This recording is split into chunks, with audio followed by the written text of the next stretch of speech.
This podcast is proud to be part of the TalkSport Fan Network. TalkSport.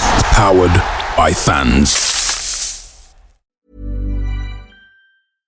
I don't know about you, but the number one thing I look forward to when I return from traveling is a good night's sleep in my own bed. That has never been more true than it is now that I have a Sleep Number smart bed.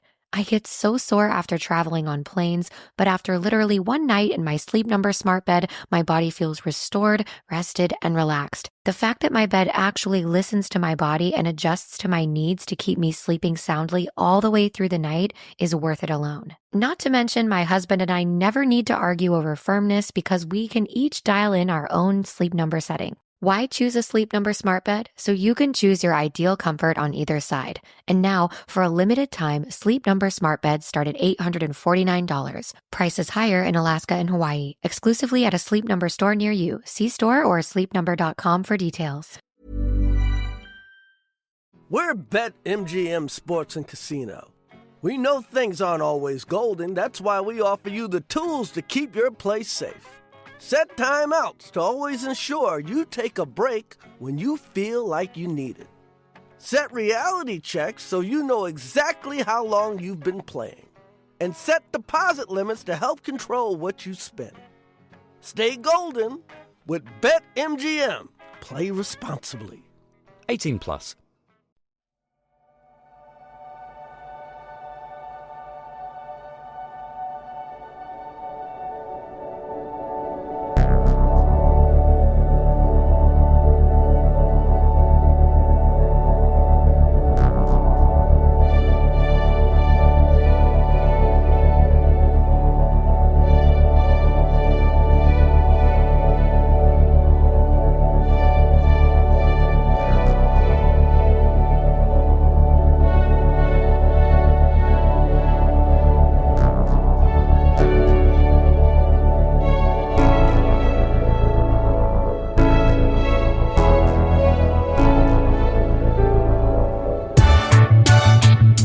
Good evening, everyone, and welcome to the Tilton Talk Show, sponsored by AMG Logistics, with myself, Paul Hipkiss. And tonight, as always, I'm joined by the one and only, fresh from a hen do, stroked, tripping up and down the country, Claire Giblin. Good evening. Mr. Road Mark Adams. Good evening, everybody. The Chairman, Alan Watton. Good evening, everyone. Mr. Fixer Craig Courtney. Good evening, everyone. Stroke bus conductor, coach arranger. No, it's a long story behind that, and one I will definitely want to forget. Okay. Moving on, Mr. Chris Browne on the buttons. Good evening. And last but by no means least, I'm absolutely delighted to say we're tonight joined by a man that served our club for 17 years, worked so hard behind the scenes, absolutely great guy. I'm so pleased to tell us, everyone tonight, that we're joined by the one and only Mr. Ian Dutton. Evening all. Thank you. How are you, mate? You all right? Yeah, I'm really good, mate. I'm a bit tired, I ain't going to lie, after the last sort of 12 to 48 hours. But, yeah, no, all good, mate, all good. We're champions at the end of the day. That's the main thing, isn't it? So absolutely, and that's where I'm going to start. I mean, it was obviously a bittersweet week for us. Say that after a few. But, I think we'll start with you usually start with the bad news, don't you, and finish with the good news. So I'm going to start with yesterday. Obviously, our first trip to Wembley for 14 years. And, apart from the football, most people I've spoke to have had a really good day out. But on the day, we just didn't bring it, did we? It was just, we fell short, way short on the day. And I think it was a mixture of, this is just my opinion, and obviously tell me if you agree or disagree on the chat, on the shout boxes, etc. But I was really hoping that he'd start Alfie May through the middle, Stansfield on the left, and Dal behind May with Keshi on the right, and leave Willem out altogether. He's just not really performed to the levels that we had earlier in the season from him. And I just don't think him and Dal will work in the same lineup at all. They're far too similar, and was so much better with one or the other, for me, in my opinion. And against Barnsley, he made that change quite early, and we were so much better. And we scored, obviously, went on and scored 6 goals. And, we're just such a much better team. And Ian, what do you think, mate? I mean, yesterday, if he'd have done that from the start, I'm not saying we'd have won the game, really, if we'd have performed like we did, but if he'd have done it from the start, it might have been a different story, possibly. But I do want to give Peterborough credit, because they were brilliant on the day, weren't they? And they took 2 absolute... I mean, the free kick was out of this world. And if he probably took it another 10 times, he probably wouldn't score. Right. And then, obviously, the second goal was a great finish as well. Poor defending from our point of view, but a great finish for the second, wasn't it? What do you think, mate, overall, about my opinion? Yeah, do you know what? I don't disagree with anything you've said. I mean, credit where it's due to Peterborough. They were the better team on the day. I agree entirely with what you said around sort of like the setup of the team. I was talking to my brother after, and I thought, do you know what? I would have 100% started with Alfie. I don't. Again, like what you said, I think Williamson's not been great the last sort of few months. I just don't think we set up quite as I would have done. But we're all managers, aren't we? And just didn't quite click for us on the day. But we just weren't good enough at the end of the day. And credit where it's due, Peterborough were the better team. No, absolutely. And Claire, tell us how your hen do went, and obviously how you finished up at Wembley, and your thoughts on the game on the game at Wembley first. We'll go around everyone first for Wembley, then we'll come on to the good stuff. Yeah, I think, I had the busy weekend. I mean, thank you for the girls that went. I was in Manchester and then we played bubble football. Obviously, I was on the blue team and obviously we won. Then went out for a few drinks after. And then I got on the train at 8 o'clock in the morning and ventured down. And it was just such a good party atmosphere. I mean, we got off at London Euston and it was literally a sea of Blues fans. It was like the whole of Birmingham came down to London for the day. And it was great. Like, saw some people that I haven't seen since school. And, everyone was just happy and vibrant. I mean, the cost of a pint, though, was a bit mind-blowing. But the less we talk about that, the better. But it was great. The atmosphere inside, everyone was buzzing. I totally agree with what you said, though. I think Willem just hasn't been on it for a few weeks now. And the fact that Alfie May is the most informed striker probably in League One, even the Championship at the moment, it wasn't a great idea to not have him in. I think the problem is we took it like a league game and they took it like a final. That was their main whole thing for the year. They're not going to get relegated. They're not going to get up. I think we probably over-celebrated, and I think that we kind of went in like Arsenal went in against us, a little bit cocky, a little bit, we're going to win this, everything's going to be fine.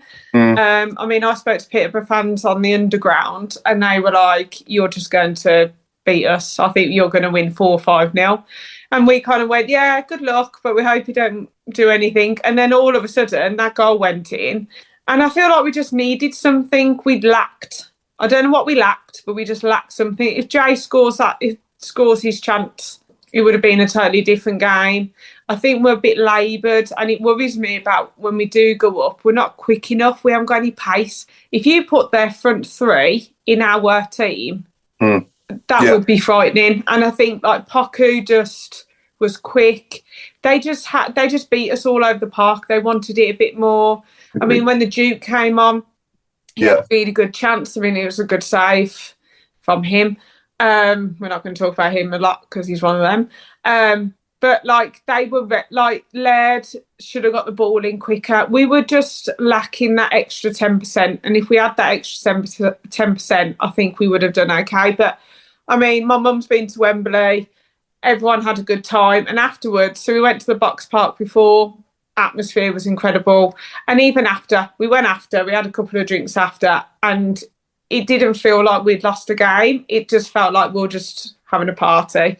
Everywhere was still rammed, and it was just really busy. But obviously we didn't get what we wanted, but we've got what we needed, which is promotion. So that's all that counts. That's the most important thing, isn't it? But we're champions. We've been promoted. And obviously both things were confirmed since our last previous show last week. And just coming back onto Sunday again, I think Alan, I'll come on to you, mate. What do you think? A little bit of stage fright, maybe as well, and complacency. Do you think the lads maybe thought they just had to turn up and win, like Claire's just said, a bit like Arsenal when they played us? Or I think that was a factor. Yeah, it worried me, and I'll go back to Craig, who said about, a month ago, that of all the matches we've got left to play, the final was the one that concerned you most. Is that what you said, Craig? I think. Yeah. And as closer the game got, I started thinking about that. And first of all,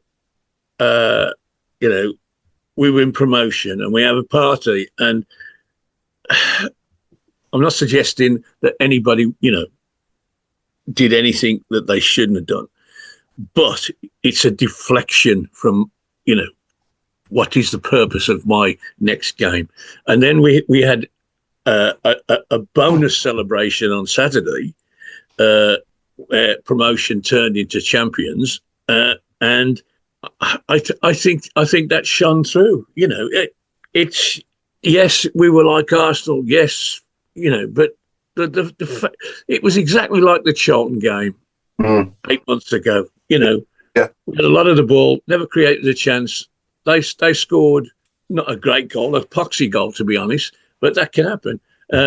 Peterborough's 2 goals were worthy of winning any game, and we never ever looked.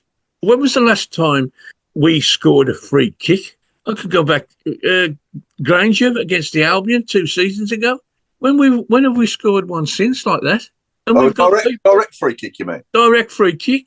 Hannibal that was, wasn't it? Kuna against Stoke. But Kuna last season at Stoke. Yeah. Okay. Won a season. Yeah. Won a season. And we've got players that should be able to produce something like that. And it was, I just sat there dumbstruck, to be honest. I only had 5 empty seats around me, so I was really pleased about that. I don't want to discuss that. But, yeah, it was just, I'm glad you all enjoyed yourselves, because I didn't. It was just morose. Come on, dude. And we one of the things that kept getting to me was the silly little mistakes we were making. A pass 5 yards that didn't go to somebody's foot. It was slightly behind them. So they had to stop and turn. And people passing the ball and there's nobody there and it's rolled out into touch. And somebody's given a ball to run onto, and instead of bringing it down, they've touched it and it's gone out of play. Nothing, we didn't pass to the opposition, but we didn't pass to ourselves very well. For most of the game, you kept thinking, come on, this is, these are good players and they're making such stupid errors, which just went on throughout the game. Nobody rolled the sleeves and said, come on, we got to do better than this. They came out at half time and you're thinking, but they've had a kicking off. Didn't seem like it. Yeah. Because Peterborough started far better than we did, Yeah. I thought we got up the pitch a little bit quicker when Alfie came on through the middle and Jay went. Yeah, that's fair enough. Yeah. But I was surprised he took Laird off. I'm not going to lie. That obviously his pace down the right was giving us that outlet and bringing Gardner Hickman on for him. Obviously, he's not as fast. He delivers the ball probably better. But he delivers the ball, yeah. It's the old saying, you keep doing the same thing over and over again and expecting a different result. It's insanity. Yeah. And Claire and I discussed it last night. I was sitting on the train. Yes, she's absolutely right. He was the only one that showed any likelihood of running past the defenders. But every time he did, he stopped and came back. Yeah. Now, whether it was because he's frightened of, he's not certain to get the ball over, or every time he looks up, and I think this is the problem, he looks up and there's nobody there. We haven't got anybody as fast as him to keep up with him to get in the box. Now, since that Wigan game, he hasn't been doing that. But if you go back to sort of November time, when he was having the same sort of influence on the game, but not putting in the telling ball, and he did it over and over again. I can't think of one time where he got the ball even into the area where they had to clear it. No, it was a bad day at the office. We all have them, don't we? And absolutely. They picked the worst possible stage to do it on, and I think that was the problem, wasn't it? They probably played the occasion more so than the game, didn't they, Rob? Yeah, like everyone says, going back to the start of the day quickly, it was perfect. We had a good laugh going up. We had a good laugh and a sing-song on the coach. Cheers to Craig for organising the coaches, by the way. The boot was nice and roomy. Why we chose the National Stadium to have our worst display of the season is beyond me. At times, none of them were above 4 out of 10 for me. I think Clara, if I had to choose one, I think Clara's probably our best player. Keshi at times was playing as if he'd still kept his black shiny shoes on. the amount of times he slipped over. Iwata and Paik had no influence whatsoever. We did improve after half-time when Alfie came on. He showed a bit of fire. But to be fair, even when they scored, you looked at the scoreboard and thought, all right, then, this is a wake-up call. We've got a long time to go yet. But there was nothing. There was no response, no leadership, no nothing. And even when we were going forward, it was, I think Claire mentioned it a minute ago, there's just no pace throughout the side. And it was so evident on that big pitch that we need some fast players next season. But having said that, it's been an enjoyable season. We've loved most of it, apart from yesterday.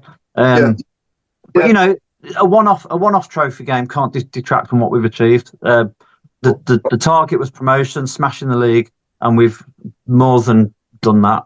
It's been so enjoyable to watch. But there are tweaks. The manager himself is learning himself, and he'll learn from it like we will. I mean, I've got to be honest. I thought losing was unthinkable. I know there's a possibility, but I genuinely thought after the game up at Peterborough, I thought we'd be fine. We were a level above them, but again, it's the old cliche, cup finals don't work like that, do they? Not on the day, was it? No, not at all. Like say, the first thing I thought was this is like Blues v Arsenal, but this time we're the Arsenal. I think a big thing for me now, if anyone from the club's watching, is we need to go and smash that points record now. And get 113 points. If we can go and get them points, 113, or the best part of it, then this will be a memorable season, which will be talked about and brought up in conversations about us being the club that holds the record. Whereas if we don't beat that, then this season will just go by the wayside and be forgotten in, a couple of years' time, if you know what I mean. Okay, we've been champions, we've been promoted, but it won't be as memorable if we don't beat that points record, in my opinion. What do you reckon, Craig? Yeah, but do you know, I want to buck the trend a little bit, because I've got to give total credit to Darren Ferguson and the Peterborough team. Yeah. Yesterday, absolutely. I'm just talking about the whole. Just on yesterday, they did to us yesterday what we have done to every team we have played this season, which is a constant high pressure as soon as they have the ball, and when getting the opportunities, getting it forward into space. Now, they're front three, and I'm going to say it's a front three because that's how they played. Yeah, phenomenal for pace. We couldn't cope, and they twigged that after the first couple of minutes. Jay Stansfield, I don't know what it is. I don't know whether it's confidence. I don't know whether it's positioning. He is just not himself at the moment. I agree. I'd have started with Alfie. I think Williamson was he was out the game. The problem was with Paik and Iwata that every time they got forward, and same with Laird, they were whipping the ball over the top and spanking us with pace. So we lost to two fantastic goals. And arguably, across the whole of the game, they didn't have many more chances. We had all the possession, but we couldn't break them down. But Tom Wagner kept them all back for those that stayed in the stadium. For those that stayed in, he kept them all back when they collected their medals. And it will no doubt come out at some point what was said, but there are snippets of it that have been put in the Birmingham Mail today. And I think what he has put in there is so, so true, which is basically, we started the season where people were like, you're going to find it really hard. You're not going to like it. This is going to be tough. And people are, you're not going to do it. You're not going to do it. And I always remember going to the open house when he turned around and he came on the stage, and the first thing he said was, we know it's going to be tough, but FEA. Yeah. So for those people to know that abbreviation, he came out with that yesterday as well, which was, we had the two main things: get promotion, get the title. Yeah. What happened yesterday, I don't think we'll kick those players on for next season. What it's going to do is kick those players on for the rest of this season. And like you say, go out for that points tally. But I don't necessarily think we'll get the 113. I hope we do. But I don't think we'll get that. However, we're going to beat the league record that Wolves set. We're going to take the EFL record as well, that Reading set, because they're two more bonuses for me this season than yesterday. When I spoke about yesterday was a free hit. It was a bonus game. It was nice to be at Wembley. And it's one I'll never forget. We didn't get the result, but yesterday I was able to go to the game and have 3 generations of my family there. something I didn't think would happen. Claire's took her mum. You know, her mum's first time at Wembley seeing Birmingham. Now, the disappointment was written all over the kids' faces, and tears in the case of, you know, my youngest daughter. But it's disappointment because we've been so good all season, and that to me is the positive spin to take out the whole lot of us. Peterborough deserved it on the day. Peterborough beat us. They were a better team. Yeah, we can have no complaints about that. The one thing, I would complain about, sorry, Craig, the referee was abysmal. Yep. The referee wanted the game to be about him. Yeah. He had the whole limelight, and I'm not going to lie, some of the decisions were shocking. Yeah, I agree. Like, they took so long to do everything. Yep. They went down holding their faces, and all of a sudden it was their shoulder. Yeah. Like, and I'm there going, and he allowed it. And I was just like, and he's waited 15 years to do that. And some of the quotes that the referee said, and I'm just there going, you're not a good referee, mate. I'm sorry. But even my brother was there with my dad. And my brother was like, I don't normally, because he used to ref. And he was like, I don't normally say how bad referees are, but he's one of the worst I've seen. So I do think Peterborough played well, but the referee tried. Oh yeah, to influence it. When you look back at the highlights, there were two areas where I think, you know, we perhaps on another day would have got a penalty with a different referee. Yeah. The time wasting was absolutely ridiculous. It was horrendous throughout. But what we didn't do enough for me was we tried to highlight it. I mean, come on, Chris Davies got booked, and he got booked for telling the truth. He's just shouting out what was going on. It took the referee about 10 seconds to get over there anyway. He knew what he was going to do. It was almost as though, right, at some point I'm going to have him. But you know, everybody could see it as well. But the frustrating thing is, the other people seem to think he was superb, and it's just like, no, you obviously don't go to football matches if you think he was superb. Exactly. He wanted an upset, didn't he? He wanted it to be about him. Yeah. It was all about him. By the end, I was like, I'm fed up of it. Of looking at you. Yeah, but coming off the field a second, Ian, sitting there really with all those empty seats, you know, and we can't get our hands on any more as a club, and so many fans that have missed out on tickets. What are your thoughts on that, mate? Because a bit ridiculous, wasn't it, really? Yeah, no, I know what you mean, and we could have sold them ourselves, couldn't we? Them extra seats. Yeah, I don't know because I mean, knowing obviously working at a football club and understanding the operational side, I don't know the setup of Wembley. I don't know if there's certain segregations of home and away fans in the inner sanctum. I just don't know. You know, if it was the fact that they just didn't want to give us any more because, you know, they didn't, you know, I don't know, for whatever reason. I'm sure there must be some underlying reason why they haven't gave us more. There must be, because ultimately at the end of the day, we could have sold those extra 15,000, was it? How many seats was it altogether? It's got to be something like that. We could have sold them, and ultimately it would have been extra money in their back pocket. So there must be a reason, but I just don't know what, unless it's come out and anyone else can tell me otherwise. The only reason I can think of is that there was already such a big numerical advantage, wasn't there, in the stands to us? Obviously, we got 20,000 fans, probably more than them as it was anyway, and they just wouldn't allow us to get that over like that of what it already was. But to me, I mean, there was Club Wembley in between the top tier and the Peterborough fans anyway.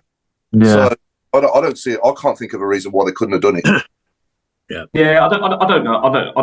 I mean, at the end of the day, it shouldn't be our fault. It shouldn't be Blues' fault. The fact that we can go and sell all those seats, you know, the amount of fans that have missed out because, because they wouldn't release any more is shocking, really. But I don't know the underlying reason. But yeah, if it's the fact that they just didn't want to give us any more because of more, 3-4 times more than what Peterborough have got fans wise, then yeah, that's not great.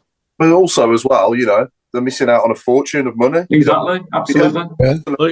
And also, you've got to think about as a spectacle. You know, like, you know, if you've got partners and broadcasters there, and you know, there's people that want to see a full house at Wembley. You know, and if you're going to really attract some some big commercial partners for, obviously the trophy and the EFL in the future, then you want to see it full, relevance of what fans are taking over. So, yeah, I agree on that front. Yeah. Go on, Al, what was you going to say? The blame is on Wembley organisation, their software that was awful. It took me an hour to buy my ticket because I couldn't get my little arrow on the seat that I wanted. It took me ages. It kept clicking off. It was poor organisation. And as I said, I went to Wembley 3 times last year. And when Solihull played Bromley, I asked for 4 tickets from Wembley at the Solihull end. Well, when I got them, I was sitting amongst 15,000 Bromley fans. Now, it didn't matter because my daughter's family is from Bromley. I mean, that was the reason they were all there. But I thought, well, the thing was that they didn't know which end was which. So they just, you can go there. Because they didn't know. There's not enough expertise, Yes, they could have sold us. They could have sold us another 10,000 and kept plenty of spaces between the 2 sets. But they don't. It's just another date. It doesn't matter to them whether it's Birmingham City versus Peterborough or Taylor Swift. My 2 grandkids were bragging that they'd been to the biggest crowd they'd ever been to in their lives, 82,000, to see her. That was their first visit to Wembley. The second was going to watch Solihull play Bromley. And they thought, it's a bit naff, isn't it? We had a lot of that top tier. Well, we had all of that top tier that was available. But yeah, so why not just carry it on round? But absolutely. Yeah. It's a good point here from Ray. I mean, if we're worried about segregation and so forth, couldn't they have given the tickets to schools or underprivileged or NHS workers? I think it's a good point. Yeah, good shape. Absolutely. Yeah, definitely. What do you guys think about the atmosphere yesterday? Because I know that a lot of people. I know that the blocks that I were in, we did make some noise, but I felt like, I don't know, was it the atmosphere we thought it was going to be, or no? Because I knew we were singing this morning. I generally did a voice. I don't know whether it's because I was singing or shouting to move.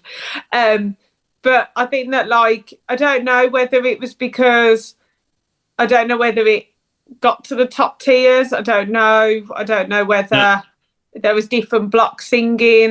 Because Keep Right On wasn't merged. When we went to Wembley the first time, it was harmonious, and I felt like this year it was all over the place. I don't know. It seemed like 2 or 3 separate blocks. Yeah. It was weird. That's one of the first things I picked up on it, to be honest. I mean, I'd say that I've been lucky enough to go to all the finals, and that was with the worst atmosphere experience with Blues at the final. It was so disjointed. Yeah, it seemed to me like there was a bit of anxiety amongst us. A lot of people were anxious about it, especially after they scored, obviously. But yeah, I don't know. It's good. Don't get me wrong. It was good. It's good, but we've had better in the league, to be honest. I think the Keep Right On before kickoff was special, wasn't it? That was amazing. But yeah, I don't think the football helped though, did it? I mean, obviously the flow of the game right from the off, it was splat. It was, you know what it's like. The football will raise the crowd and get them going. And I just think that the energy levels weren't there from the players, so that perhaps didn't resonate so much in the fans. So yeah, but I agree, it wasn't like it has been at Wembley previously. I think a goal would have changed that atmosphere. Agreed. Goals change games, and goals change atmospheres, don't they? Yeah, especially in cup finals as well. Don't you think though, Paul? It's also because we were just red hot favourites, weren't we? And we're not used to that in a final. Yeah, that was a new experience. Yeah. We're almost going down expecting to win now, aren't we? We're not we're not like for example when the Newcastle game at St Andrews was probably the best atmosphere this season, and that was because we were playing obviously a team at the moment that are a lot better than what we are. But yeah, Craig, I'm going to come on to the last subject from yesterday now, and then we'll move on to the good stuff. So, did you have some issues with your coaches then, or? No, I mean, to be fair, the only issue was the last-minute changes, which I think had happened to quite a few, areas, to be honest, since the day has passed, and I've heard back from other people. But I think coach companies underestimated what was actually going to happen, and with the lack of rail transport on the actual day as well, it meant that some people, some people didn't have coaches turn up. I was lucky; I had coaches turn up. It's just that they had substituted them last minute. Yeah. So that to me was just the added stress in the morning when you've got it all planned. It'd be like the Blues having a 53-seater coach, and all of a sudden it turns up as a 40. It'd just be you've got to reshuffle people. So that was what that was around. But I mean, the thing around the whole transport, and I've got to come to a couple of comments just away from this on the message board around people having trouble getting into the stadium. Now, there's loads of different factors that could happen between that and getting into the stadium. So the first one is the tickets, unless they were requested so, were sent out digitally. Now, I had no issues whatsoever with the tickets. And since it's been digital, I've had no issues anywhere I've been. But when you print them, if you print them yourself, then at times it doesn't come out with the clarity that's required. So the QR code is not necessarily going to work. There's a lot of people at the moment complaining over the fact it is the club's fault that the tickets didn't work. Right? If they were printed, just might be down to clarity. It's not the club's fault. I got to say, I don't want anything tarnishing yesterday and the day and the spectacle it actually was. We had the debacle with the tickets to start off with. Wholeheartedly agree. We could have sold more. I think brilliant idea from Ray. If they couldn't sell them, give them away. There are plenty of people that are there. Yeah. Did people see and did people note that as the club and the foundation, we took the kids from the school that the foundation have supported to their first game? There were also loads of other areas that they supported throughout that were shown. When I walked out, I followed a group of kids who were all in high-vis vests. They were all coming from an underprivileged area, and the club had supported them getting them through the door. Tickets and not scanning. Stop it. It's, why are we whinging about something that's already happened? And it's not our fault. Sorry, Craig, did people actually not get in the stadium? No, people have got in, but what they're saying is they got in late, or they had to go to the ticket office at Wembley and get a reprint of a ticket. That's not the fault of the club. So for me to come out and go, are we going to talk about the debacle around, tickets?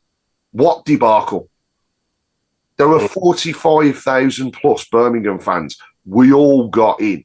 That's not a debacle. If there are a small number where the printouts didn't work, then okay, they didn't work, but got tickets, got in. So it's just a shame. And I'm sorry to have a rant, but it's just a shame that we've got to complain and whinge and say it's the club's fault over something that's completely out of our hands. So, I know there's messages on the message board, but I'll be honest, I don't want to go through any more of those. I think with the day was brilliant for fans. Fans got to make memories. We didn't get the result we wanted, but actually, I was a little bit disappointed, but I'm not overly disappointed because we're still champions of the league that we're in. We're still going back up to the championship, and we've got one hell of a future to look out for because the owners and the club are going places. There's big things still to come, and it wouldn't surprise me if they don't surprise us with something else. It's just. I really don't understand it, but everything else done. Yeah, hopefully we won't have to play in this cup final ever again anyway. Exactly. And at least we won't be holders and going after it again. I mean, Peterborough now can regain it for a third time. Exactly. Yeah. Leave it to it. We move on to bigger and better things, and that's a good segue to us being champions. So here's to that. We'll toast to that. Cheers, everyone. Chris, sorry, can we delete the John Doherty comment from the message board, please? Oh, yeah. He's a bit of a character, older. Can I just mention something? The records we're talking about breaking, and yes, please God that we do. There is another record that's hardly been mentioned, and it's the number of wins in this division, which is 32 is the record. We have 29. From them down the road. And 30, yes. Well done, Claire. Didn't know about that one. They hold the record of 32 wins in this division. Now, since I heard that, I've thought of nothing else. If we don't do anything else, we got to beat that. Got to beat that, yeah. Got to beat that. I mean, the points obviously will be included anyway, but because that that record, it's like records. When that was 1972 when they did that, and that bloody record has been sitting there on every sports annual, Argus annual, whatever, forever. And when did they do that, Al? When did they do that? 72. Oh, sorry, you say that, sorry, yeah? Yeah. 1972, right, okay. Yeah. So that's another thing then that they're gloating about that happened however God knows how many before most of them were born. There is one other one. Black and white, I think. We've never gone all season without not losing a game at home. And we can still take that as well. Yeah. There's a lot. Half invincibles. Still a lot to play for in these last 6 games, isn't there? So let's go out there now and let's just dust ourselves off, and hopefully on Friday we'll be like a wounded animal against Crawley, and we'll absolutely destroy them. Because we need to make a statement now on Friday after yesterday. But like you say, Paul. I mean, sorry, Paul. Yeah, I mean, still things to look forward to. I mean, that last game we get the trophy. That's going to be a party time, isn't it? And it was nice to see the lads, obviously, Ian, celebrating last Tuesday night after we beat Peterborough. Yeah, exactly, yeah. It was nice to do that, wasn't it? And then to be confirmed champions on Saturday with that kick in the ball was just not a Blues thing, was it, really? We usually have to suffer more. Yeah. So to do that was great. But I'm going to take it back now anyway, Ian. We're going to move on to, obviously, yourself. And I want to start in 2007, I believe, when you first joined the club, was it, with your wavy blonde hair? 2007, started at the club in the commercial team as commercial sales exec. Had a brilliant few years, obviously up and down in the Premier League, Championship, commercial manager, and then commercial director for up until 2022, up until I got the role as MD for the final couple of years of my reign. So it was. Listen, I have loved absolutely every minute of working at that football club. It's my, I was a season ticket holder for 15 years prior to that. I have got so many fond memories, so many friends, both working at the club and also fans. So it's, it was a brilliant 17 years, mate. Don't be wrong. There was a lot of heartache along the way. There was a lot of challenges, a lot of adversity that we had to really, really go through. But, overall, I wouldn't change it for the world, 100%. No. Tell us how it all came about at the beginning. How did you sort of come about getting the job when you first came into the club? Did you something you applied for yourself, or did you? I did. Yeah. So my background before working at Blues, I actually worked in France for 3-4 years as a water sports and outdoor water sports instructor. So windsurfing, rock climbing, kayaking, all that kind of stuff. That's what I did from when I was about 18. Went up the chain it's a company called Acorn Adventure, actually. They used to be based in Halesowen, I think Stourbridge now. But just worked in France, worked up to become a centre manager, and then I went to work for their head office in Halesowen on Mucklow Hill, worked there. But I just, I saw a role come up at the club that I love as to work in their commercial departments. Went for it. Actually, do you know what? The weird thing is I went for it, went for the interviews and everything, but I didn't actually get it first time round. They employed someone else. And then I think it was about 3 weeks later, there was another similar role come up in the commercial departments. And I think the agent Wright at the time, he was our commercial manager. He basically said, I interviewed a lad a few weeks ago, bring him back in. And that's the rest is history then, got the role and away we went. Well, once upon a time, I got interviewed twice to be the club shop manager in 2008. Wow. Okay. By a guy called Phil Sutton. Do you remember Phil Sutton? Phil Sutton? Phil Sutton, yeah. He was the guy who interviewed me twice. And I pretty much got the job, but then it was actually him that was leaving the club. And we were about to be taken over by Carson Young, etc. Going back to this is end of 2008, beginning of 2009. And I don't remember Phil Sutton, to be honest. You don't remember him, no?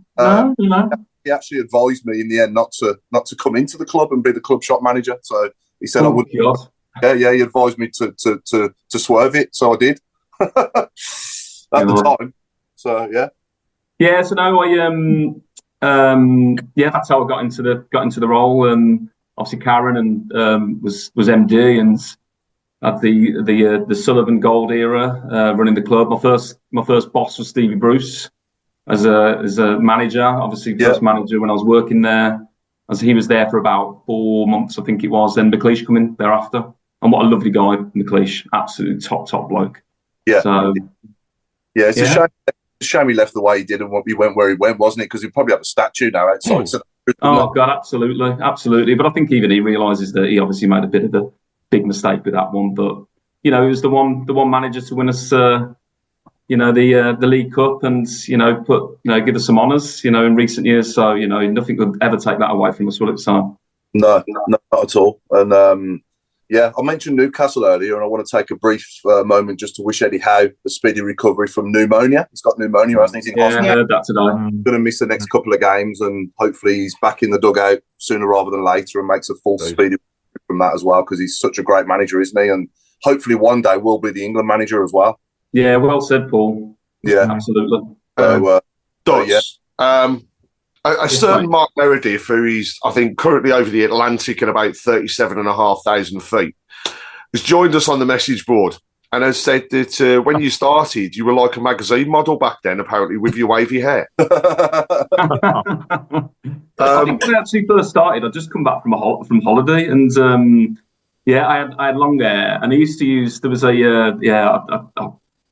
put bleach, like sunning, I think it was called, on the hair, and stupidly came back with like white, long blonde hair, a tan. Yeah, so there you go. Yeah, I think he's just jealous because you had hair and his was falling out. So don't worry about it. I'm gonna go with that one as well, Craig. Absolutely. I was going in a bar with him when I went out with him on Saturday night. We were going into a bar prior to the NIA, and I told him he had to take his cap off, and I thought he was going to cry. Oh dear. But no, some great times, Ian, anyway, when you was at the club at the very beginning, obviously, from 07, all the way up to 11, obviously, we win the League Cup. Tell us your experience, when we won the League Cup. What did you sort of do after that, and where did you go? Oh, God, yeah, no, it was just an amazing day. The build-up to it, obviously beating Villa in the quarters, West Ham in the semis, and obviously getting that trip to Wembley. And I think we obviously talked about it earlier, the fact that, I don't think any one of us expected us to go there and turn Arsenal over. And we did, and I think that's probably, I remember the atmosphere. Didn't we have some records for the atmosphere at Wembley at that particular game? Fans, there was some sort of decibel levels in terms of loudness. Yeah, I think we. And it was unbelievable. We took, obviously I was looking after hospitality at the time, so it took about, I think about 700 corporate clients. We took over one of their lounges at Wembley. We took another 300 corporates to Stoke Park as well, so we had like a pre-dinner there and Club Wembley seats. Just magnificent from start to finish. And then, of course, obviously, we win at Wembley and we don't then go and win a single game for the rest of the season. And it was just a crying shame. Obviously got relegated. Obviously everything then happened with our ownership at the time as well. He was Carson Young was obviously done for money laundering. We were going into the Championship. Assets were frozen. We had a company on the front of our shirt called F&C Investments, if you remember. We put their business, because of obviously what happened, they're a financial institute, so kind of put their business into disrepute, so they came off the front of the shirt. I suppose the one fortunate thing for me that came out of that is the opportunity for me to step up, and step up into that position as sort of commercial manager, commercial director. And actually, do you know what? It was still an amazing year. we obviously had Chrissy Houghton as manager in the Championship. We had an amazing European campaign. That was just absolutely phenomenal. We obviously got to the playoffs that season as well against Blackpool, but unfortunately didn't quite make it through past the semi-final. But yeah, it was a bit of a roller coaster, that's for sure, time. And again, just wouldn't change it for the world, absolutely. And then we obviously move on to, from Chris Houghton and then to Lee Clark, and obviously Lee Clark then goes and Gary Rowett comes in and stabilises us for a few seasons. And tell us about, obviously, the time when sort of Rowett got sacked, because we didn't really recover from that, did we, for a long time? It was just a merry-go-round of managers, one after the other. I think we all agree that, he shouldn't have got sacked. We were, sixth in the league, I think it was at the time. I think new owners had come in, just prior to the new Chinese ownership. And obviously they wanted to make a bit of a stand. Whether there was some underlining issues around like a bit of conflict between the new ownership and Gary, I'm not sure. But they obviously felt, let's get a bigger, big name in the hot seats. And that's when obviously Zola came in and it all came crumbling down, unfortunately. Yeah. So yeah, that was a tough time. And then obviously old Harry came in to rescue us for the final 3 games of the season, and that we did as well. So, but yeah, no, it was the wrong decision by the club at the time, and I think we all know that now. And it was kind of like the start of, a lot of challenges for us over the sort of next 4 or 5 years thereafter. But it is what it is. Yeah, no, absolutely. And fast forwarding then to sort of the last few years of your sort of time at the club, working at the club. Talk us through the day in the life of Ian Dutton, working for our former CEO Nguyen Dong Ren. Was that an interesting? I mean, for your personal career, I guess it was good, right? Wasn't it? To be the MD of the club, you must have been pinching yourself when you got that role. Oh God, yeah, absolutely. And do you know what? It's an absolute privilege and an honour. It genuinely is, and it still is to this day. And I think it's fair to say that the ownership and and everything around the sort of that level of the football club was pretty non-existent. Fans are in disarray. Obviously, protests.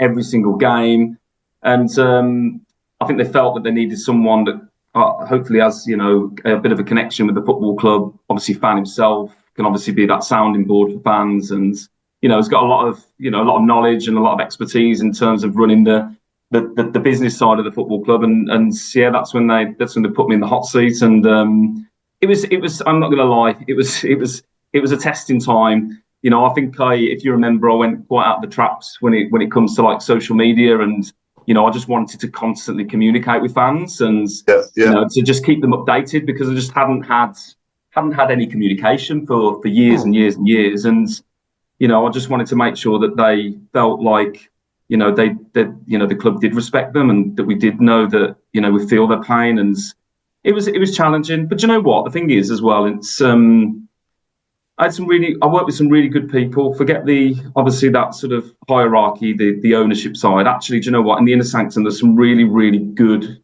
people who genuinely cared about the football club, and and some of them still work there to this day as well. And it was hard, but actually, without that group of people, from some of the leadership team, the likes of Craig, Mark Smith, Jess Paulson, all those. They had my back and they had my full support, and and likewise, and not just the leadership, everyone in the commercial team to the football staff. There were, there's some really, really good people working there, and I don't think we really, recognised them enough during that time. And it just obviously the ownership at the time just didn't do us any favours. But yeah, no. It was very challenging, a lot of hard work, no 2 days the same. But I wouldn't change it for the world, because it's obviously an honour to serve at that level of, as a big Blues fan as well. Yeah, and I've obviously been in meetings with you myself, haven't I? And I've never seen a man's phone so busy in all my life, It went off a few times, that's for sure. That's for sure. Yeah, so. But no, I'm sure I speak for everyone when I say thank you for all those years of service, mate. And what for one of our own to work his way up as well within the club. And finishing up, going from commercial sales to finishing up being the MD, it's something you must be very proud of. And I am, and do you know what? I and that means a lot to me, Paul. Thank you ever so much, mate. But I couldn't have done it without the fans either. There was. I even to this day now, I get people. I was at Wembley yesterday, and it's quite humbling. There's still people that come up and shake my hand and say, look, you know what? Thank you for everything you did during some really tough times. And it was just, it's nice to have that connection, and the fans really supported me, and I'll forever be grateful for the support they gave me and showing me during that period. Absolutely. And am I right in saying you're the man who bought us street food as well? Yo, UK! At BetMGM, we give our players sports betting entertainment like nobody's business. Football, horse racing, darts, boxing, tennis, golf, NFL, NBA. You name it, we got it. Offers? You know it.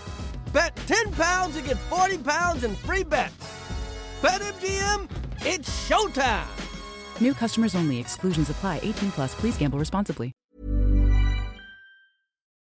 At Great Wolf Lodge, there's adventure for the whole family. You and your pack can splash away in the indoor water park where it's always 84 degrees. There's a wave pool, a lazy river, and a bunch of massive water slides, including ones your family can all enjoy together. They even have adventure-packed attractions, from the Northern Lights arcade to delicious dining, and you can't miss the nightly family dance parties. With 23 lodges across the country, you're always only a short drive away from adventure. So bring your pack together at a lodge near you. Learn more at greatwolf.com, greatwolf.com, and strengthen the pack.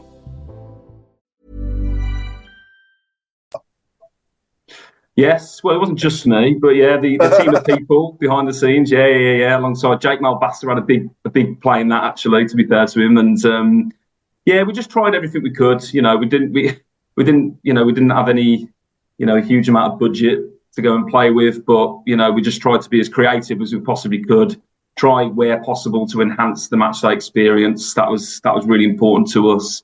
Unfortunately now we've got a fantastic owner that has wants to invest in the club and the future and the fans, and wants to create a really, really good, memorable experience at St Andrews, and make sure that it's more than just the 90 minutes on the pitch, which is just so important nowadays. So we definitely brought it, and they're carrying it on and investing even more, which is great. So all good. Yeah, and just tell us a little bit about what you're doing now, Ian. Obviously, you've been gone 12 months now, and I believe you're at a business called SGI, isn't it? Sport. Tell me what it stands for again. Sporting Group International. Sporting Group International. So, I suppose my real sort of passion when I worked at Birmingham, and what I really excelled in, was as a commercial director for a long time. I looked after one of the areas was obviously managing the whole partnership division, and creating and bringing on really meaningful sort of partners, storytelling partnerships. And that's fundamentally what I do now all over the world. So I'm MD of the UK division. So we fundamentally broker sponsorships. So if, we support the likes of Birmingham, other clubs all up and down the country, not just football. We do a lot in cricket, in boxing, endorsement deals for individual athletes. We're doing quite a lot in the States at the moment as well. Yeah, so it's brilliant because it's what I love to do. It's matching up brands with rights holders and the opportunities that they have. Could be naming rights deals of stadiums, shirt sponsorships, official partnerships. And that's what I do now. And actually, so the owner of the company, don't know whether I mentioned him earlier, actually. So the guy that employed me 17 years ago, a guy called Adrian Wright. Don't know if you remember that name. Yeah, commercial director. It's his company, so he owns the company. Very, very successful man. The business has been going for 9 years now.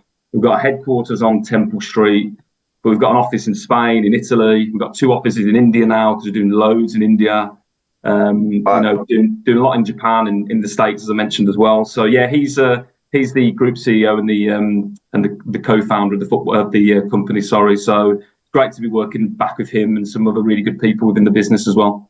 Oh, that's brilliant. And did he start that business from Blues when he left Blues, or did he go somewhere else in between? Or no. He went to be so he left Blues in, I think it was 2009. Then he went to become sales and marketing director for West Brom. So worked under Jeremy Peace era. Sat on the board. And then I think in 2015, I want to say he left West Brom. and decided, you know what, I'm going to go and set up my own agency, and found some backers, and the rest is history. He's doing fantastically well. So yeah, really enjoying it, mate. No, and I'm glad you're enjoying what you're doing, mate, and it's going well.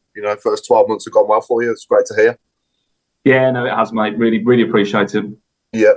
So we asked you to obviously anyone get your questions in for Ian as well on the shout boxes, etc., and we can ask as many as we can. But we asked you to pick your 1 to 11, didn't we, Ian? And then we'll obviously move on to ones after that. But we're going to get you now to go through your team, mate, if you don't mind. Yeah, no problem. But this is your lifetime, because this is Ian's lifetime. So your lifetime, 1 to 11, of Blues players. So what formation are we going?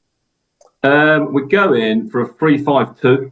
Oh, okay, interesting. I think you're the ever person. You're the first person to ever do it. Yeah. Risky. Right, yeah. So, nobody likes 3 at the back. Yeah, who's in net? I've gone Ben Foster in net with the sticks. Yeah. I've gone left back Martin Granger. Oh yeah. Sorry, no, excuse me. Sorry, I've gone 4-4-2. Excuse me. Yeah, so I've got left back Martin Granger, right back Stephen Carr, centre back and captain Kenny Cunningham. Oh yeah, good shout. Michael Johnson, so you got that one right. Yeah. There you go. I've gone in midfield. I've gone Savage and Brian Hughes. Oh yeah, that would have worked well. Yeah, absolutely. Stan Lazaridis on the left wing. In fact, sorry, Ian, they did work well together. They did play together, didn't they, for a bit? Yeah. Yeah, no, they did. Yeah, absolutely. Stanley on the left. I mean, let's talk about Stanley for a minute. My favourite ever player.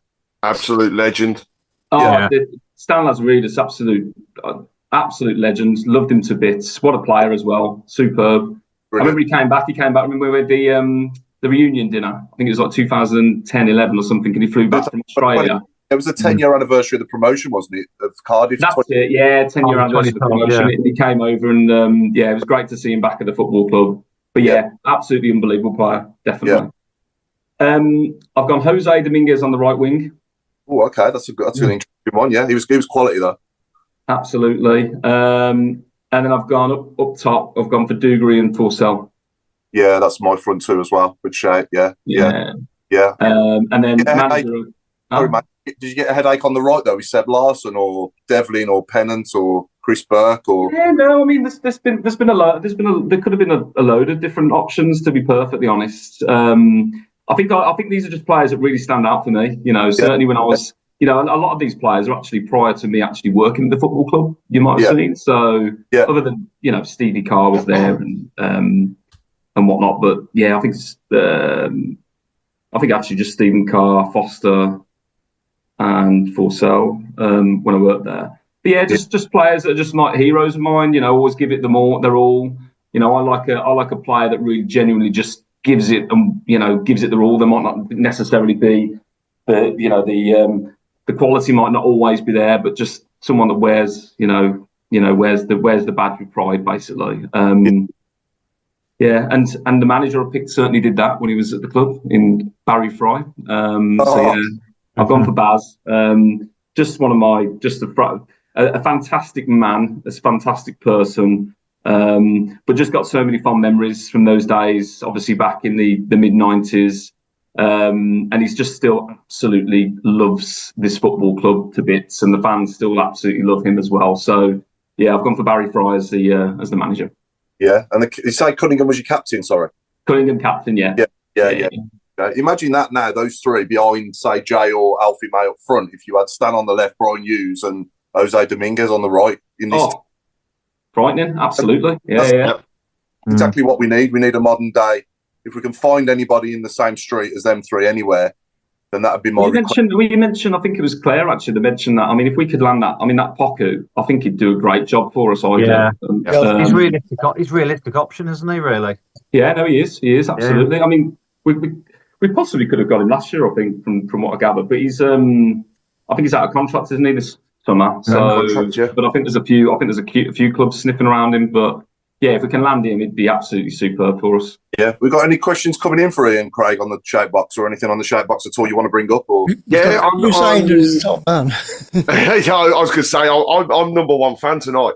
Yeah. No, in terms of it, there's a couple of questions that have come in, and one of them I think is absolutely superb. It's You've mentioned how you started, when you first came into the club, quite low down, ended up towards the top. What was the pinnacle of all of your time while you were there was asked. So if you could name one thing, what apart from obviously you've mentioned the cup win, but what else stands out? Bolton away, Cadiz. Yeah. Big time. I mean, that was like on another level. That definitely sticks out. Another one for me, and I really this is probably a bit more of a personal one, really, is obviously as a Blues fan, when I very, very first started the football club, some of the stuff that I was getting involved in was just like, is this really happening to me? It's like, this is just crazy. And I never forget, was it I think it was our second away game of the season, when McLeish took over. I think we played Newcastle. We played Spurs first, didn't we, when McLeish took over. I think it was Newcastle. And anyway, I got invited by our commercial director at the time to go and experience being one of the directors at the away club, and then I ended up going down to the manager's dressing room after, and I was having a beer with McLeish and Sam Allardyce, and then we were going into the players' room after, all that kind of stuff. Then it was we were driving back, and we were actually driving back with McLeish in the car as well, and it's like, this is absolutely crazy, and that always sticks out for me as one of those real sort of pinch me moments. The fact that I'm actually genuinely privileged to be working at this football club, and that's just a personal one. I suppose the other ones are fairly obvious as well, in the fact that obviously I always remember those Carling Cup ones, the semi-final against West Ham, that was magnificent. Obviously the quarter-finals, beating our local rivals, Villa, and then getting to the final. The Europa League days, I mean, some of the day, Bruges away, I mean, how special was that? It was absolutely unbelievable. I remember being in that square with all the fans, and that was a special moment, actually, because the one game that I didn't actually go in working capacity, so I ended up going with my dad and my brother, and that was a really special occasion. Yeah. My wife actually worked for the Blues, so she doesn't there anymore, but she left probably 6 months ago. So obviously met my wife there. So yeah, another highlight reason. You've got to say highlight now, Ian. This is being recorded. If she's listening in the background, mate, she'll be wondering why you didn't say that first. It should be on the shout box. That's a bunch of flowers you've got to buy tomorrow. Ray said, sorry if I missed it, but question for Ian. What made you finally say your time was up at the Blues? Yeah, I think it was.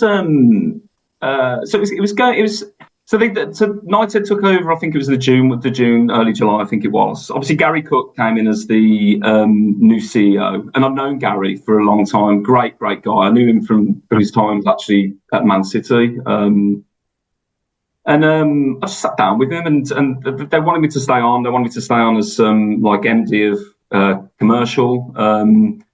But I just felt like after 17 years, I just thought, you know what?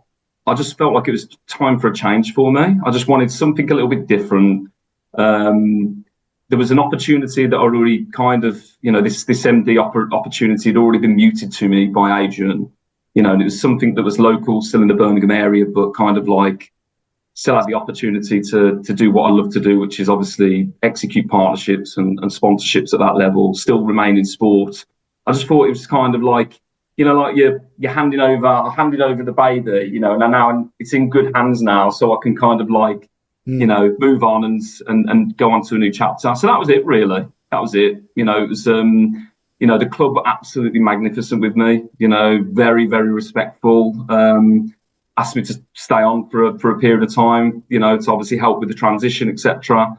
I can't praise them enough. That was superb towards me. But it was just me and a personal reason, just wanted a bit of a change, a bit different. And I don't look back, because now I get to join all the fans and, create memories, as a fan again, which is brilliant. So, yeah. It must have been surreal in the first time you walked into St Andrews and saw, obviously the big screens and all the fan parks and the difference in the club shop and everything that they've. It's incredible, mate. Absolutely incredible. It's such an exciting time for the club. It really is. And we talked about it earlier. I mean, the don't underestimate how hard it is to get out of League One, because it's hard. There's been big clubs like the Blues that have tried and failed on several occasions. Yeah. So for us to, bring in a super talented manager, do some wonderful deals in the, in the player market, is just absolutely fantastic. And to have the potential to go on and win some of these records, that some of which I didn't even know about. I knew about the points one, but some of the others I wasn't, is a great position to be in. The fact that coupled up with, the communication is just so on point from Tom Wagner and the leadership team. Yeah. The investment that they're putting in not only to the football club, but into the community is just absolutely fantastic. It's a club for the city. We are genuinely, we've got the name Birmingham, and we're absolutely smashing it now and making sure that everyone knows that we are Birmingham. And that's what they're doing on so many different levels. So just so exciting to see what the future holds and see what the next steps are, because I agree. I think it's, I think we've got a real bright future ahead of us. Yeah. Now, one of those next steps is going to be an Amazon documentary. Claire, you surely have to make it onto that documentary.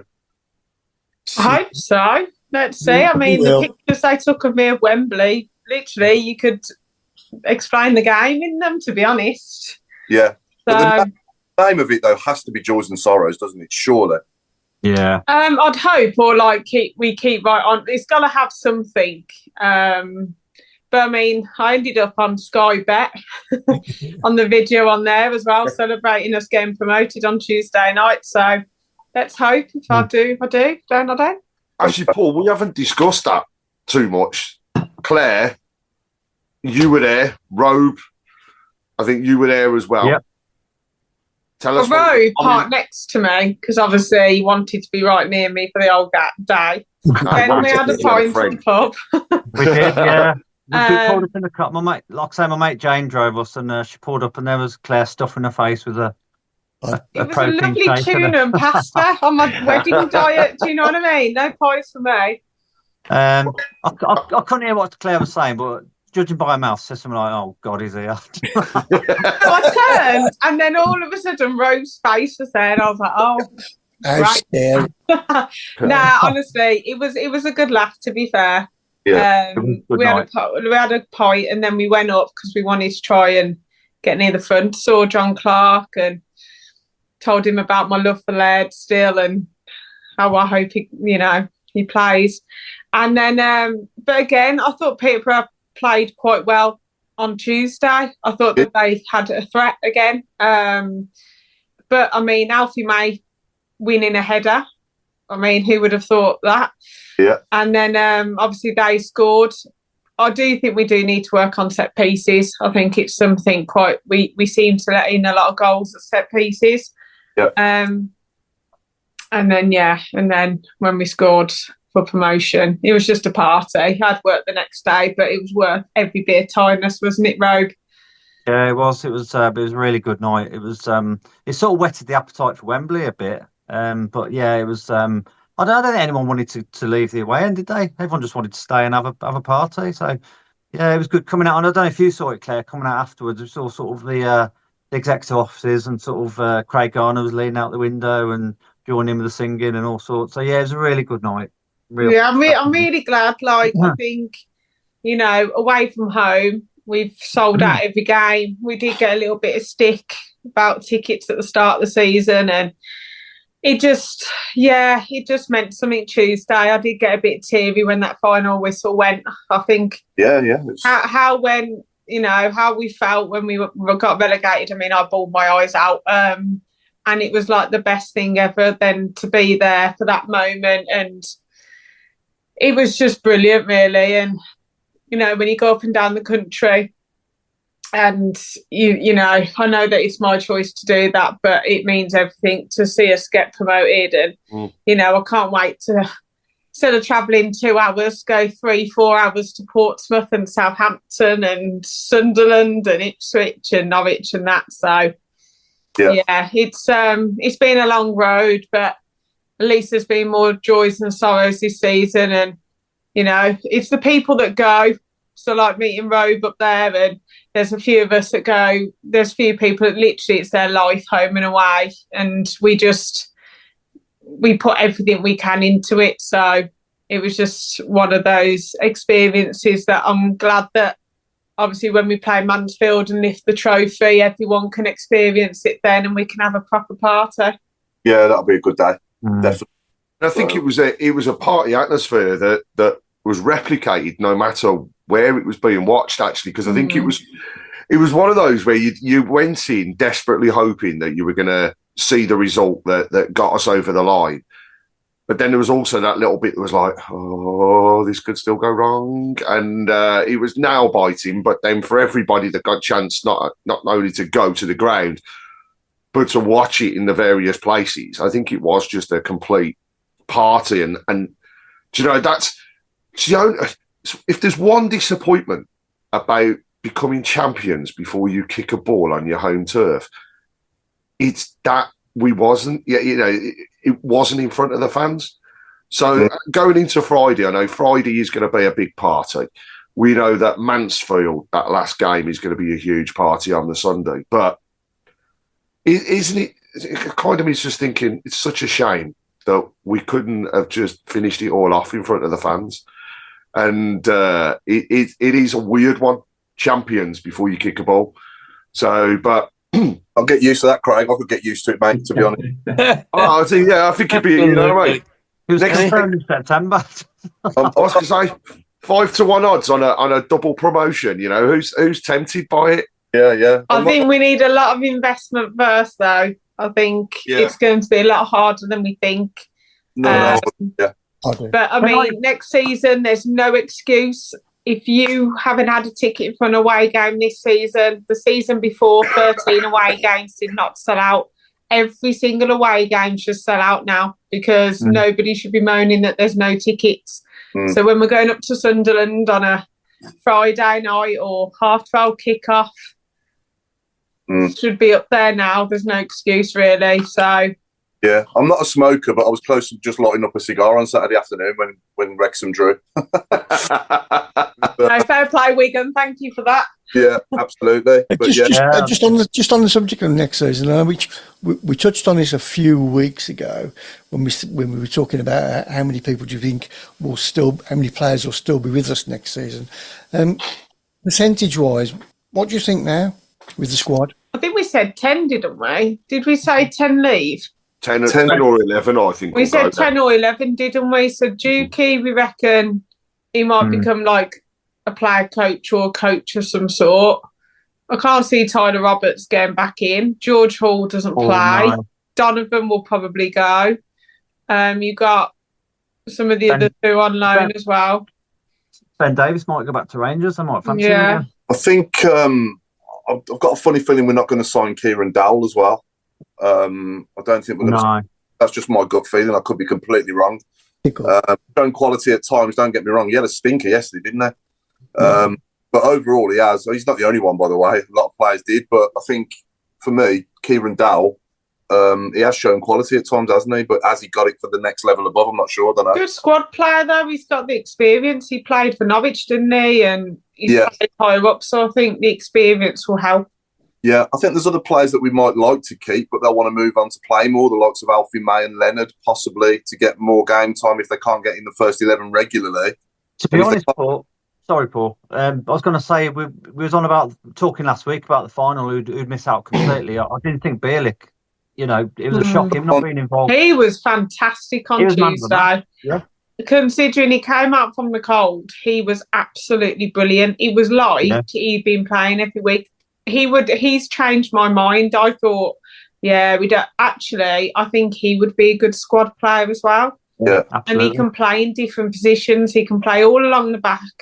He can play centre mid. Yeah, I think like Sanderson will go. I think Peacock Favell will go. Yeah. I think Willem. I mean, people are on the fence, aren't they? But I don't know if the Championship would be more his style. Yeah. Why wasn't Bielik included yesterday? shoulder injury, wasn't it? There was reports there was an injury. Yeah. He's out for 2 weeks now, Al. Yeah, because he was interviewed on Tuesday night and he was full of the joys of spring. There was no sign that he was carrying anything in that conversation. But it could have happened in training. Who knows? To be honest, Al, he was playing like he wanted to play at Wembley, to show he wanted to play at Wembley. Yeah. Well, that's exactly. And that's why I was surprised. I didn't really register that he wasn't in the squad, and probably till after the game. I didn't buy a programme, and when the announcements came up, it never crossed my mind that he wasn't there. But it worried me afterwards. Has he had a bull and a cow with the gaffer? Has he, thrown his dummy out or what? Who knows? But I'm glad to hear it's only an injury. I would like to see him leave, whatever position or he warrants in the squad. I think he would be valuable. And I think probably the loanees. I think we should be talking more about, of all the loanees, which of them would we want to keep, rather, because otherwise they'll all go back, won't they? But is what's his name? I call him Taylor Swift. Is he a loanee? God, the Hitman, no, he's signed now, isn't he? Yeah, I guess, right, of course, yeah. So that's good, because I would certainly want to keep him. Luke Harris will go, I think. Yeah. He's been a little bit better, hasn't he, in the last couple of appearances? Yeah, I just don't think he's going to have it at that level, unfortunately. I do think we need some people who are a little bit bulkier, got a bit more about them. Yeah. Like Clara's made for, he's like a good championship player. He's got, Yeah, you can just see Clara's an absolute find, isn't he? What do you think, Ian? Any players you think won't have a problem at all at the next level above? I agree. I agree with I agree with Bielik. I mean, Bielik for me has been a really decent player for us recently. Because he went downhill a little bit, but he's come back. I think Anderson is another player. I think he wasn't great yesterday. Don't get me wrong, but I think he's been superb for us recently. Obviously, we've got Jay and Alfie, and I think they'll be able to do us a job. I do think we definitely need some pace in the team. I think we're going to be lacking pace. Like I said, if we can bring someone like that Poku, hungry, got some speed, can really, drive those wings, then definitely. So but and then there's a few, probably not gonna cut it, but yeah. Yeah, it'd be nice to get players from Premier League clubs that can't quite get in their team, like that 18 who played for Newcastle against us. He gave Cochrane a hard time, didn't he, that night? We could keep him, even if it was on loan. Do you know what I mean? That would be an absolute great sign. Agreed. Who's that lad from Wickham that we've been linked to as well? What's his name? No. That's it. Yeah. If we could do the double sweep with Kone and Pocket, then that'd be cracking. But yeah. I mean, we scored 100 goals, didn't we, this season? It's hard to say, but at this level, it's going to be a different level altogether, isn't it, in the Championship? It's almost like a different golfing class between the Championship and the Premier League, isn't it? Similar. The one thing I will say is, obviously, this season, though, we've kind of like, every team that's come to us, it's kind of been their like cup final, hasn't it? So they have sat back a lot, Yeah. The games that I think we've really kind of like played at our best is when the teams have come at us. So like Wrexham at home, probably our best performance of the season. Newcastle, when they came, should have won really in my eyes. Just opened up, and we're gonna maybe it might suit our style of play, playing against a better opposition in the Championship. But we're just another club at the end of the day, and not like the big guns. So don't know. Yeah, 100% agree with that, mate. Yeah. I mean, a lot of opponents, Paul. Sorry, Boyd, but you're right. They may as well be wearing San Marino kits. That's the mentality. Just keep the score down. And I think the rest of the games that we have are going to be very similar, unless people now go, they've won it. It depends on what they're playing for, isn't it? So like Burton, I think they need to get some wins. A lot of it's about pride this time of year, isn't it? For the ones that are safe. And then, I think below us with the playoffs, it'll be quite exciting to see who does that. I mean, I think Shrewsbury are down, but like Cambridge, it depends if they've got something to play for. So should be good. Yeah, absolutely. Chris, you got I think Cambridge will be gone by then. Yeah. Yeah. Unfortunately for Michael Morrison and Gary Gardner. But Burton will be the big one because they're still in with a chance. Plus, our record at Burton is shocking, and all the omens and whatever. That will be the one. If we win that, then you can say this side is very, very, very good to go into that situation in a place where you don't like going very often and do the business. That will put a stamp of authority on the end of the season, saying, "Yeah, we haven't done this by halves. We are the business." And next year, if we don't buy a single player, we will be in the top half of the championship, in my opinion. Do you think so? Yeah, with this squad that we've got now, if we didn't sign a player. Yeah, I do. Because I watch the championship and I look at teams like Plymouth and all the other teams in the bottom half. They're nothing to write home about. No.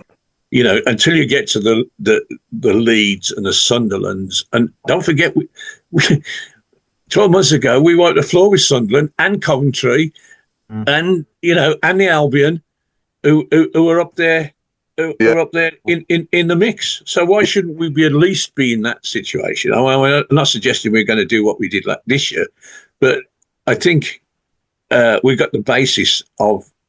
And the other thing is, some of the people you were talking about, like Harris, rather, and Leonard, they're only babies. We didn't buy them necessarily to be the mainstays. They will be better players this time next year, and that's part of the plan. We bought established good players, and we bought good, promising players. Yeah, and they should all move forward together. I think one big thing, sorry, Paul, one big thing about next season is the amount of games we're going to play. It's a lot more Saturdays and Saturdays. It's Tuesdays dotted here and there. International break will be an international break. Yeah. So we won't have the excessive games because it does take its toll when you're doing Saturday, Tuesday. I mean, we've got Friday, Monday, Thursday, Sunday. We won't have to start the FA Cup in round one either, will we? Yeah, and we haven't got this virtue trophy thing going on either, whatever that is. Don't know what's that about? Yeah, ignore that. It changed its name halfway through, but do you know what I mean? But we haven't got that either. Like the Cowbell Cup will be like, yeah, we're here. But at least it's less games. So we played better when we've had training, when we can actually, at the moment, we won the league, they've celebrated, they've had 2 or 3 days. Well, Peterborough have gone, right, this is our cup final, let's go, kind of thing. Yeah, carry on. No, I was just going to say, so we're starting off with Durham, 2:00 at St Andrews. I know it's Easter Sunday. I know people will be celebrating with family and others that just can't make it. But if you can, come down and support the ladies on their push. They are 2 points away from the top of the table now. However, we have the leaders to play in the last game. So if we can go on and win games or match the results of the London Lionesses leading up to that last game, it's going to be phenomenal. Newcastle away is the one that's in between. And then finally, Sunday, May the 4th, 2:00, could be promotion and title decider. So if we're in and around it, then again, please come down, support the ladies as much as possible. How great would it be to have 2 championship winning teams in a season? So if you can make it Sunday, 2:00, if not, Sunday, May the 4th. Okay. I've got a Who as well if you want one. What we do now, Ian, Chris is going to play someone talking and we've got to guess who it was. Okay. I think this one's very easy, so we'll leave this one to Ian, see if he can get it. Is it a former guest? Yeah, I think we have had him. Yeah, of course it is, yeah, that's why I've recorded him, yeah. One job, that's all you've got. and this is one of those you've got to have to wait for a little bit. It will come in eventually. But yes, he was a player. Well, while we're waiting for that, have we got time to do predictions? Yeah, go on. It's certainly growing, and it's in many ways it doesn't have that toxicity that. You didn't get it. You didn't get Try that. again, because it He's went weird. confident. My kids go to the game even when they were like 10, 11, and I'm broadcasting the game, and they're just kind of like walking around the stadium, and I'm told. Come on. Yeah. Can we have a guess now, or should we let people? No, do you know who it is, Mark? I've got a fair idea. Okay, Ian. I ain't got a clue. I ain't gonna lie. All I can say is I'm confident he's Scottish. Yeah. He's Scottish. No, it's not Lou Macari. It's not McFadden. And he's been on the show. Police, yes. Yeah. Is it Chris Burke? Chris Burke? No. I knew he was going to say that. No. Paul Caddis. No. Caddis. I definitely wasn't going to say that. And he's definitely been on the show. No, you can't tell you what. That's got me thinking. That has now. Might be a few years ago, this one. Yo, UK! At BetMGM, we give our players sports betting entertainment like nobody's business. Football, horse racing, darts, boxing, tennis, golf, NFL, NBA. You name it, we got it. Offers? You know it. Bet £10 and get £40 in free bets. BetMGM, it's showtime. New customers only. Exclusions apply. 18 plus. Please gamble responsibly. Did he play? Has he played? Oh, there we go. Tom Robinson. Oh, Tom Robinson. Tom Richardson's got it. Stephen Caldwell, Ian. Yeah, Stephen Caldwell. Oh, okay. Yeah. He was a good player, wasn't it? That was a good partnership, him and Curtis. Yeah, 100%. Yeah. Okay, so moving on then. Predictions. I will start us off with, we'll do Friday. Crawley at home. I think we'll be like a wounded animal and we'll beat Crawley 3-0. What about Burton? Burton on the Monday, I'm going to go with 2-1. We'll win 2-1 away. So I think we'll win them both. What do you think, Claire? 4-0 on Friday. Very out there for me as well. Normally, I would give him a goal. Burton, I think it'll be 2-1 as well. Yeah, Rope? I think 2-0 on Friday, and they're a bit of a bogey team, Burns. I'm going to go 1-1. Okay, bogey ground. Any Alan? Yeah. Well, as my local team, Crawley, I will give them no chance. 5-0. Oh, okay, that'll do. Craig? Well, I'm going to give you Mark Meredith's ones first because he said it'll be 3-0 on Friday and 2-1 away at Burton. For me, we're a proper wounded animal going into Friday. I think we could do more than 5. Do you know, hate to say it, Chris, but I could see another 6, mate. And when it comes to it, Monday's going to be tough. I'm going to say 1-1 on Monday. I think that because they've still got something to fight for.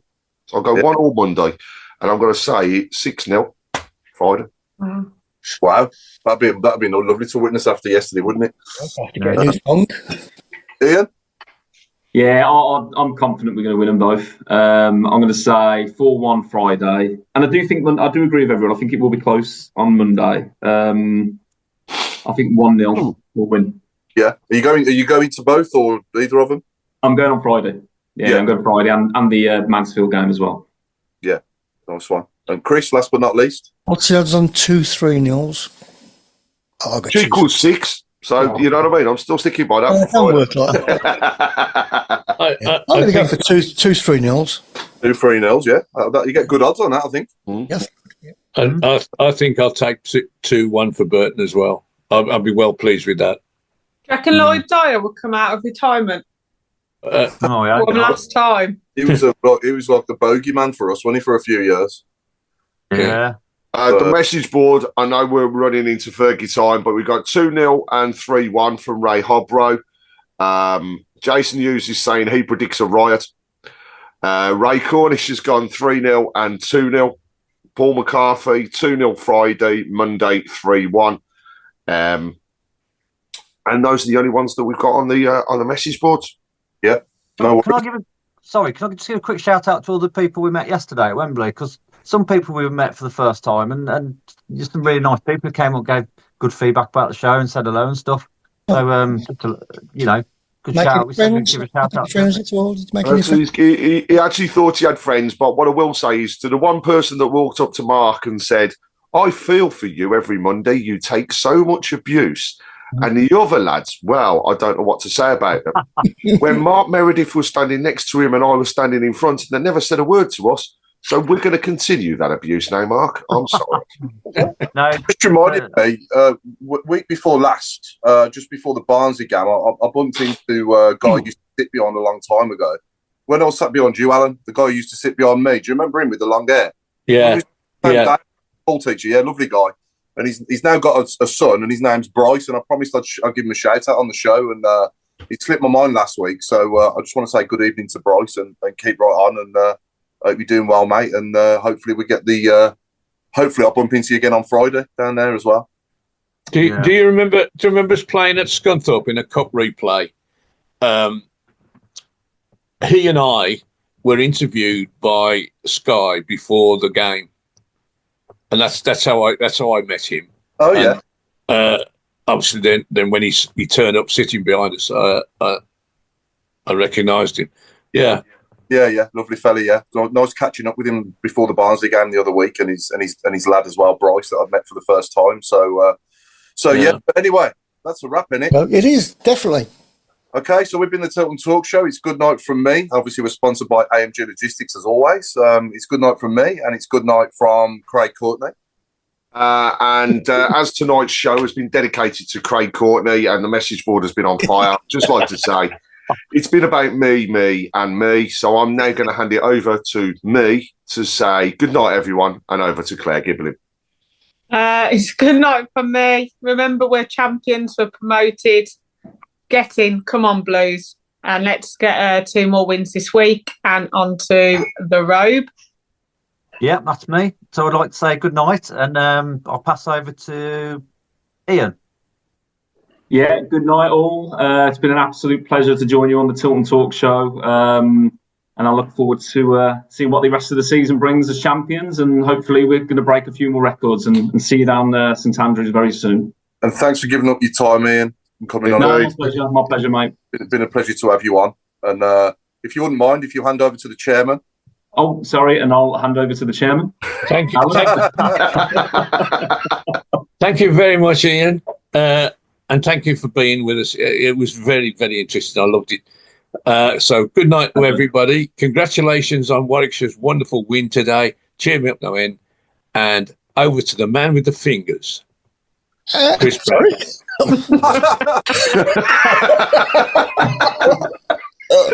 What a reputation that is. I know, yeah. And I'm now the man with the fingers.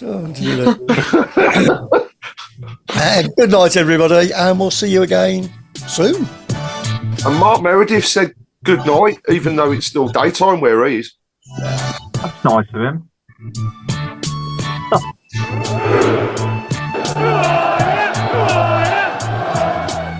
Rogue, did you steal anything from Wembley? Well, it's been 14 years. You bought back a seat, didn't you? No, we had a spare one for you. You could have got that one, Rogue. I didn't pay 25 quid for a scarf. You know what, though? They should have kept something to do with the old Twin Towers, shouldn't they? Yeah. Towers? Yeah. They should have stayed.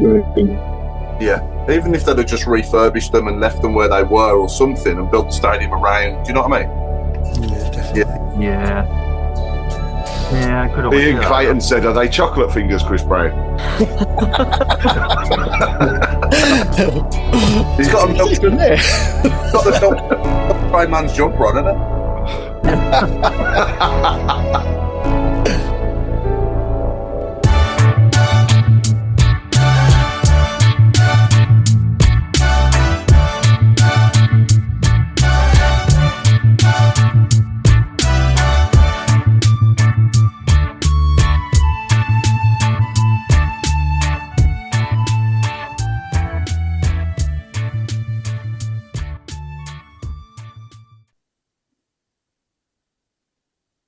Have you recovered from yesterday? Yeah. Here it is. How are we doing, guys? You okay? All right, mate. Good. Good. Nice to see you both. You haven't been chopping trees down, have you, with that shirt on? He's okay. Well, I'm looking.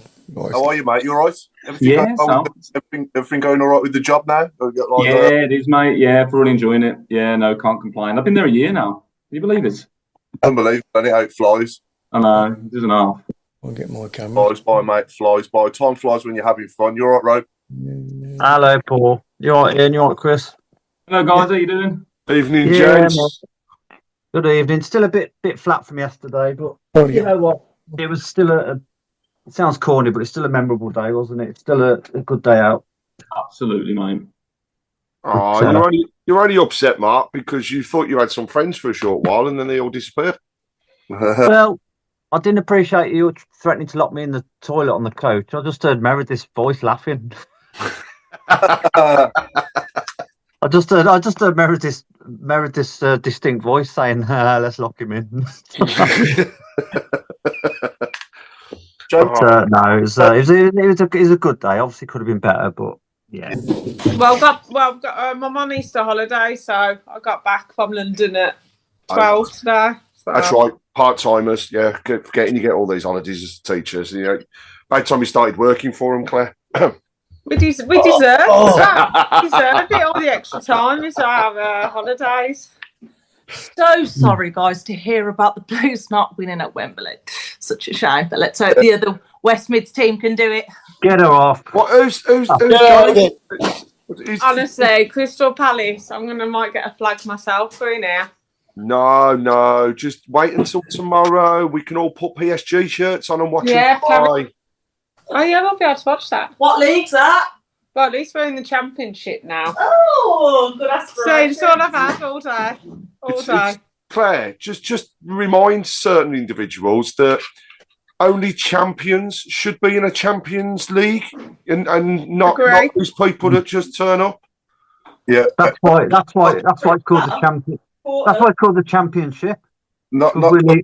Yeah, there shouldn't be clubs in it that have won nothing for 29 years, should there really? Not at all. No. Well, she can't get a ticket, she doesn't go, so don't tell Adam. You're very sensitive, aren't you? No, we're fine after you. I'm happy. We're lifting trophies, unlike some people have done, as Paul just mentioned, for 29 years. I'm not saying it again, though, because it might haunt me.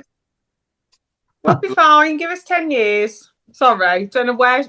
She always ends up saying something whenever we lose. Just let her have 5 minutes of well, I'm not even going to say fame. Just let her have 5 minutes, Claire. Oh, I am. She'll just bang on. What happens, Ian? This is what happens before we go live, and then when we go live, everyone's ready. We go live. She's not allowed anywhere near the camera. Yeah. Sign the prenup, Claire, and then that way you can make sure that word is never mentioned again. Well, that was interesting on the shout box, Craig. You're possible today. So it's all about me tonight. I thought it was going to be a fight. I've actually separately, I've actually messaged him and said, you've made a statement that you asked me about something to the OSC. Can you tell me where the email is? I didn't send you an email. I was like, well, that's what you put on the message board. So where's the message? Nothing, surprise, has come back. So I'm just like, ball's in his court, but Ian Clayton slated him like mad. Yeah. Ray Cornish has started joining in as well. And me. He's just on a mission, isn't he? What did he say? Craig Courtney's a twat, basically. Yeah. Especially that robe, I think he said as well, didn't he? Yeah, he did. He said that robe's a twat as Yo, well. UK! At BetMGM, we give our players sports betting entertainment like nobody's business. Football, horse racing, darts, boxing, tennis, golf, NFL, NBA. You name it, we got it. Offers? You know it. Bet £10 and get £40 in free bets. BetMGM, it's showtime. New customers only. Exclusions apply. 18+. Please gamble responsibly. If you wear glasses, you know how hard it is to find the perfect pair. But step into a Warby Parker store, and you'll see it doesn't have to be. Not only will you find a great selection of frames, you'll also meet helpful advisors and friendly optometrists. Yep, many Warby Parker locations also offer eye exams. So the next time you need glasses, sunglasses, contact lenses, or a new prescription, you know where to look. To find a Warby Parker store near you or to book an eye exam, head over to warbyparker.com/retail. This podcast is proud to be part of the TalkSport Fan Network. TalkSport. Powered by fans.